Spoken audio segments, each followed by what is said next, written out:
যে লোকটা ভালো জানেন উনিও মিথ্যা নিউজ ছড়াচ্ছেন, ইউনিভার্সিটির টিচার উনিও মিথ্যা নিউজ ছড়াচ্ছেন, ওনার ওয়াইফ সমানে প্রতিদিন মিথ্যা নিউজ ছড়ান। এখন এই ক্ষেত্রে একটা পলিটিক্যাল গভর্নমেন্ট তখন কি রোলে যাবে? সে ফেসবুকের কাছে গিয়ে বলবে যে আপনি আমার এই মাসে 2320টা ফেক নিউজ হয়েছে, আপনি এটাকে রিমুভ করেন।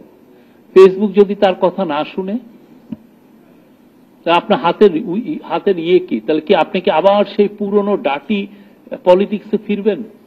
এই যে আপনি প্রতিদিন আপনার একটা নিউজ সার্কেলে আপনি সোশ্যাল মিডিয়াতে 200-300-500 মিথ্যা নিউজ আসবে আপনাকে নিয়ে, এখন আপনি এটাকে ট্যাকেল করবেন কিভাবে? যে কোনো পলিটিক্যাল পার্টির জন্য যে কোনো দেশে এটা একটা ভয়াবহ রকমের একটা চ্যালেঞ্জ।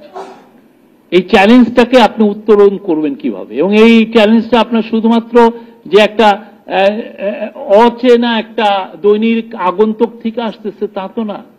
এই চ্যালেঞ্জটা আসতেছে আপনার যে লোকটাকে আপনি জানেন যে উনি গুড জার্নালিস্ট, উনি একটা মিথ্যা নিউজ ছড়াচ্ছেন, আপনি তাকে কিভাবে ডিল করবেন? হ্যাঁ, উনিকে টিভিতে ডেকে নিয়ে আসে, টিভিতে যে লোকগুলো নয়েজ করতে পারে তাকে ডেকে নেওয়া হচ্ছে। যে লোকগুলো ধরেন খুব বোল্ড স্টেটমেন্ট দেয়, সিনিয়র তথাকথিত সিনিয়র জার্নালিস্ট, তাকে নিয়ে এসে সে মিথ্যা কথা বলছে। আপনি সেইটাকে ফেস করবেন কিভাবে? আপনার লিগ্যাল টুলস খুবই কম। আপনি কিছু করতে যাবেন, এটা নিয়ে হিউম্যান রাইটস গ্রুপরা বলবে যে আমরা আপনি মিডিয়ার ফ্রিডমে বিশ্বাসী না।